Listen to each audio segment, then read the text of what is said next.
There can be few countries over the past 100 years with as direct an awareness of the need for rights and humanity as South Africa.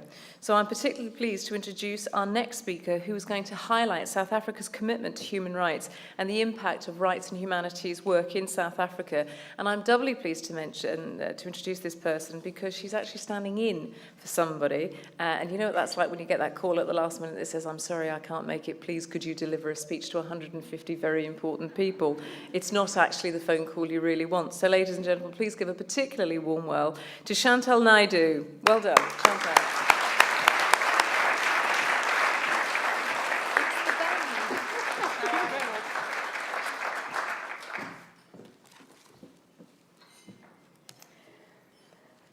Firstly, can I start by saying my High Commissioner is very upset that she's unable to be here this evening. She's not well, but sends her best wishes to Julia and everyone here.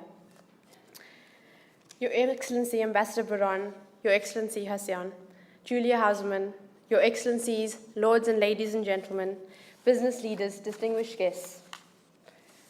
On behalf of His Excellency, President Thabo Mbeki, our government and the liberated people of the New South Africa, I am delighted to celebrate the important work of rights and humanities with you this evening at this very much anticipated fundraising gala dinner. Thank you all so much for being here in support of this worthy organization, and also for taking the time to reaffirm the importance of international human rights by your generosity and by your presence tonight. I have long been an admirer of rights and humanities and their unique work for peace and development.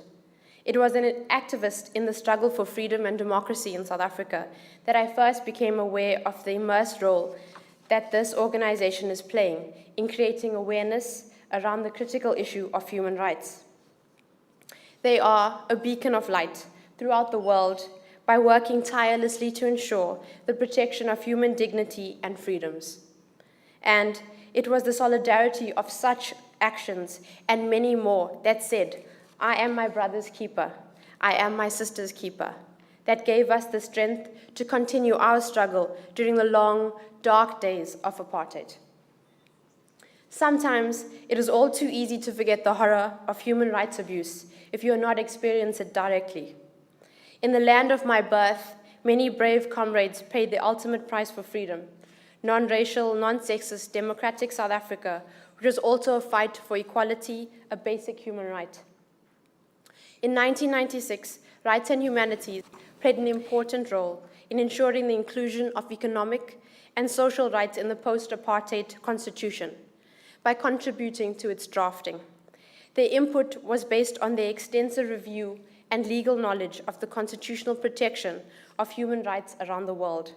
Julia Houseman herself, as President of the Rights and Humanity, was invited to address a special hearing of South Africa's Constitutional Assembly, where she explained the obligations under the International Covenant on Economic, Social, and Cultural Rights.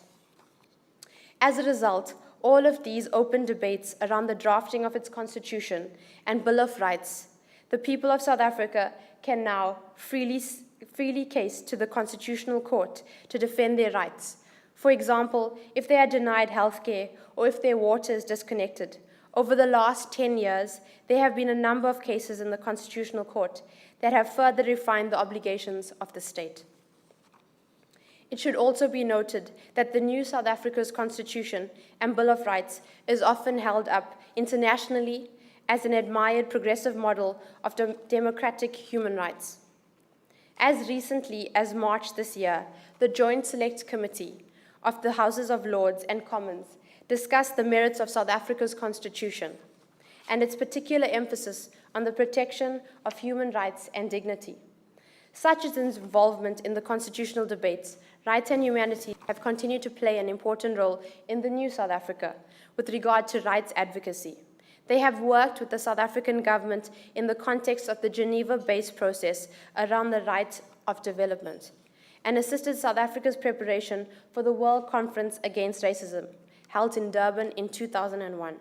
They have also frequently been invited to help clarify how best these new constitutional, economic, social rights might be realized by civil society and grassroots communities.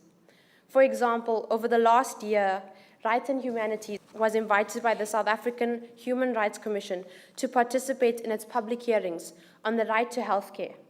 Since then, various civil society representatives have requested that Rights and Humanities develop a program of work in South Africa to build the capacity of grassroots communities in South Africa to better understand their constitutional and social rights. I would therefore like to take this opportunity to congratulate Rights and Humanities for their pioneering work in the human rights approach to poverty elimination and human development. They are helping to bridge the divide between the aspirations of the Universal Declaration of Human Rights and the reality of people's lives so that all people may live in dignity and achieve their full potential. I am very proud to be associated with an organization so steadfastly committed to human rights, progress, and justice. During the lifetime that was committed to the struggle for freedom over oppression in South Africa, for the profound joy we felt at the dawning of the new and democratic South Africa, the issue of our human rights was always the central point of our fight for justice.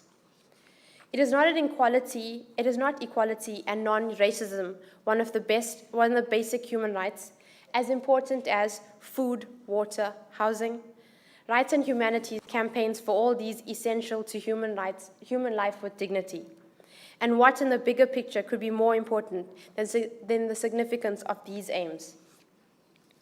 I am therefore honored to be standing here before you as a proud supporter of Rights and Humanity, who have been and remain one of the world's strongest advocates for economic, social, and cultural rights.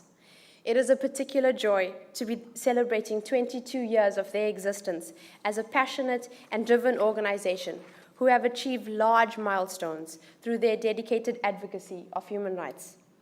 Again, we are immensely grateful for all of you to have achieved this and all that you've achieved and doing in the aid of human rights across the world. I thank you.